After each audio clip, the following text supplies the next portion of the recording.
이런 가운데 새로운 의혹이 하나 더 제기가 됐습니다. 대장동 개발 이전에 위례 신도시가 있었다라는 부분, 국민의힘과 국민의당이 함께 얘기를 하고 있습니다. 위례 신도시에 이 화천 대유 등등 민간 개발업자들이 여기에서 이익을 취했고 그 다음에 판을 키워서 대장동까지 간 것이다. 지금 이런 얘기이기도 한데 서 변호사님, 무엇이 어떻게 닮았다는 겁니까? 한마디로 이제 그 등장 인물하고요. 네. 그다음에 그 이익을 취하는 방식이 똑같아요. 네. 등장 인물이 이제 그 남욱 변호사라든지 또는 이제 그 우리 그 천화동인의 그 주주 회계사 있잖아요. 이런 이제 회계사, 네. 예, 이런 이제 분들이 여기서 이제 먼저 한 인물이 동일하고요. 네. 그리고 이제 방식이 있잖아요. 방식이 이제 그 민간이 조그만 지분으로 들어가서 막 이익은 이게 그 자기들이 초과이익까지 다 가져오는 이런 이제 방식이 있잖아요. 네. 이런 게 그 똑같다는 거죠. 이번 건하고 그때도 이게 적은 지분 조금 돈을 투자해서 뭐 몇백억 예를 들어 이게 수익을 챙긴다든지 그리고 이제 그런 과정에 뭐 자산 관리에서 이런 거 있잖아요. 이런 걸 이게 그 넣는다든지 또는 이제 공고하기 직전에 뭐 예를 들어 이게 회사를 설립해 가지고 바로 이제 그 공고하고 나서 네. 그 다음날 심사한다든지 이런 이게 방식이 똑같잖아요. 졸속으로 공고하고 심사하고 자산관리회사를 집어넣고 소액 투자해서 우리에게 다수 지분 행사해서 이익을 많이 가져오는 이 방식이 100% 똑같지 않습니까? 따라서는 이게 이 부분도 당연히 그 철저하게 조사가 필요한 거고요. 그리고 이게 이런 방식을 왜 못 막았냐? 다른 지역이 있잖아요.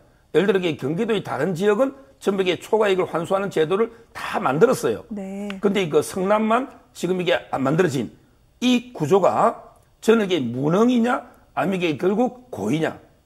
만약에 그 초과이익을 환수하는 걸 몰랐다면 무능한 거죠. 근데 저는 모를 리가 있겠는가. 왜 다른 지역에 다 초과이익 환수하는 제도가 있고 그때 실무자들이 이걸 넣어야 됩니다. 이랬는데 그때 유동규 기획본부장이 밀어붙였다. 이런 게 의혹이 있지 않습니까? 그럼 이게 무리하게 실무자들이 반대하는데 밀어붙일 때는 그 이유가 있지 않겠습니까? 그래서 이제 조사하는 게 오늘 이한성. 이분이 이화영 의원의 그 전 보좌관, 최측근 보좌관입니다. 이분이 그 사내이사면서 감사도 하고 또 이게 그 자회사도 네. 있잖아요. 이런 분들에게 조사해보면 관계 이한성 보좌관, 이화영 의원. 이분은 이제 이화영 의원은 이재명 지사의 최측근 아닙니까? 이런 게 저는 자금 흐름까지 특검을 통해 밝혀야 된다. 이렇게 보는 거예요. 그렇군요. 자, 국민의힘에서는 이렇게 얘기를 하고 있습니다. 위례도 그렇고 대장동도 그렇고 모두 이재명 성남시장 시절에 이루어진 일이다. 이 부분을 어떻게 해명할 것이냐 지금 이렇게 묻고 있는데 변호사님 어떻게 봐야 됩니까? 저는 이제 지금 물론 뭐 서정호 변호사님 말씀하신 그런 부분을 조사를 해봐야겠다, 수사를 해봐야 된다는 것에 대한 기본적으로는 동의를 하는데요. 네. 지금 이게 뭐 위례는 사실 이제 나온 지가 얼마 안 돼서 저도 구조는 정확히는 모르겠습니다만 대장동 개발 형태가 네. 아주 이례적인 건 아닙니다. 저도 이제 다른 도시공사에서 같은 식으로 개발하는 사업의 법률 검토를 해본 적이 있어서 저도 뭐 실무가 어떻게 돌아가는지 좀 경험해 본 적이 있는데요. 네. 이런 식으로 그 공사나 이쪽, 그러니까 도시공사 쪽에서 지분 절반 정도 가까이, 뭐 내부적으로는 뭐 49%냐, 51%냐 또는 50% 뭐 플러스 뭐 한 주냐 이런 식으로 네. 따지긴 하던데, 뭐 그런 식으로 절반 정도 들어가고 그리고 민간에서 절반 정도 들어와가지고 그렇게 가치 개발을 해서 이익을 쉐어하는 방식의 구조 자체가 아주 특이한 건 아니었고, 특히 이제 지난 10년간, 특히 뭐 이명박 박근혜 정권을 지나면서 그런 식의 개발은 제가 알고 있기로 제가 아는 것만 포함해서 다른 데도 있었기 때문에 이 구조 자체가 문제라고 말하기 좀 어려울 것 같고요. 다만 이 구조 내에서 지금 뭐 이번에도 여러 이제 뭐 대장동 개발 같은 경우도 여러 무슨 뭐 고위직이나 이런 것들의 의혹이 있는 것처럼 만약 그런 의혹이 있다면 그건 별도로 들여다봐야 될 것 같긴 합니다. 하지만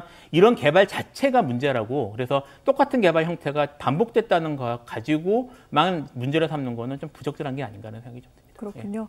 사실 국민들이 의심하고 있는 부분은 공공의 이익으로 가져온 것이야 뭐 잘했다 치더라도 민간이 너무 지나친 수익을 가져가는 부분에 대해서 어떠한 그 장치조차 마련하지 못했다는 부분이 아닐까 싶기도 하고요.